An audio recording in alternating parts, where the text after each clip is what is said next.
You had a plan. You were ready. Then something stopped you again. Not a person, not bad luck.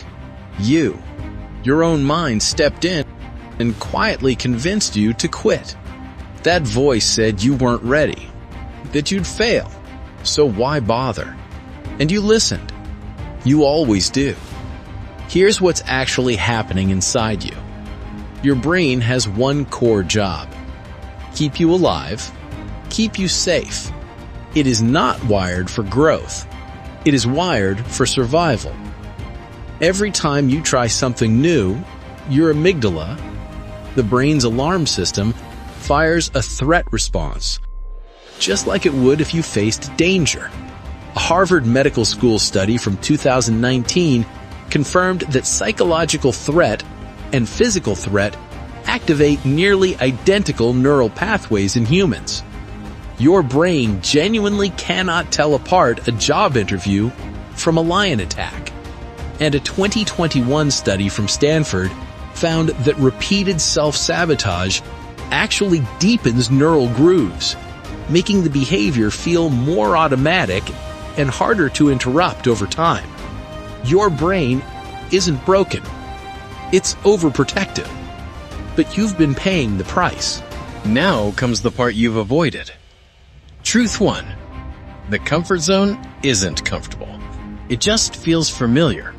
And familiar feels safe, even when it's suffocating. Truth 2. You are not afraid of failure. You're afraid of trying fully and still not being enough. That is the real fear underneath. Truth 3. Waiting to feel ready is the strategy of someone who has already decided not to go. Readiness is not a feeling, it's a decision. Truth 4. Your self-sabotage has a payoff. It keeps you blameless. If you never fully try, you never fully fail. That protection is costing you everything. Here is the lie you've believed. You think self-sabotage means you are weak. You think people who succeed don't struggle.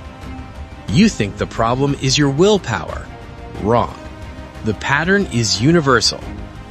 The difference is not who has the thoughts, but who acts despite having them. Consider Serena Williams, who has spoken openly about anxiety and self-doubt before major matches. She did not eliminate the doubt. She learned to play while carrying it.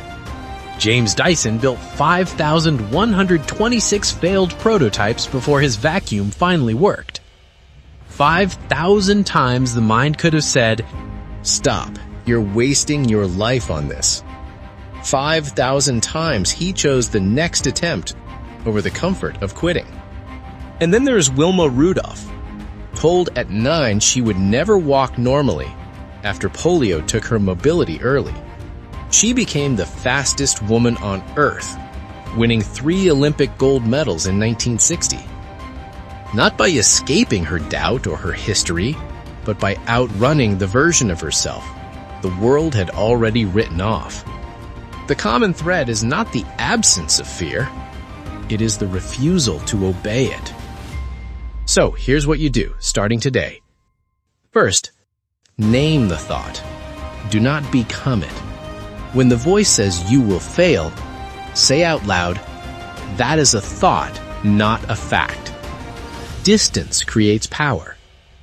Second, shrink the action. Don't plan the whole mountain. Ask only, what is the smallest step that moves me 1 inch forward today? 1 email, 1 page, 1 rep. Third, set a 2-minute commitment rule.